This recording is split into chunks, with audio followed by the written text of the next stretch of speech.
I wanted to buy a phone which was approximately between 20 to 25,000, and I was originally planning to buy a Nexus 5. I was really waiting for the Nexus 5. It's a rule with me that whenever I buy a gadget, I always try and check on reviews on the web.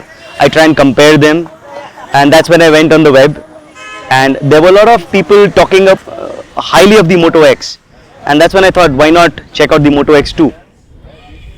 And unfortunately in India yet we only get the Moto X on Flipkart. The Moto X is one of the first phones where internationally you are able to completely customize your phone. You can change the back panel colors, you can change the button colors, you can change the rim colors, you can change the body color, you can change all this abroad. That's not possible yet on Flipkart, but yes, they do have a couple of choices. Flipkart is very good in service. They do promise and they do deliver. And after placing my order, I got the phone on the second day, which was completely within the delivery time. The drawback with Nexus 5 is it has a very large screen. It's a 5-inch or plus screen, and it's not comfortable to hold in the hand. Like if you can see, this is very comfortable. You know, it completely rests in your palm. It's aptly sized at 4.7 inches. It's really slim, and the feel of the body is very rubbery. So when you hold the phone, it's really sturdy in your hand. You don't have the risk of it slipping out. Another thing I like about my phone is the curved back. The beautiful thing about a curved back is it fits in your palm very comfortably. I just love the camera for one thing. You just switch it on by doing this. Another thing I love about the camera is that it has a slow motion video camera. It's a beautiful feature. Like, you know, when you shoot pets, the wagging of the tail, the cat, a child, somebody playing. You know, I did a couple of shots with my little daughter who was running on the beach. They came up really very beautiful. I love the focus ring on the camera. This focus ring allows you to focus anywhere on the screen by just moving it, and it's real time. It doesn't take more than a moment. By the time you've moved your focus ring, it's already focusing here. So I can actually move it across the screen, and you can see the whole picture's gone dark because it's taking the focus and the light aperture from here. Check this. It's awesome. And of course, like most cameras, you just hold on to the screen and it'll take that many pics. That's it. You can access all the controls with a swipe towards the right hand side, and you come to the control wheel. You can rotate the wheel to access all the controls of the camera.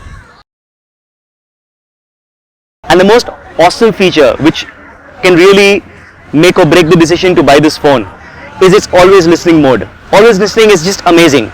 My display is off, and all I have to do is OK Google now, and it comes on. OK Google now. Schedule an appointment with Malvika tomorrow.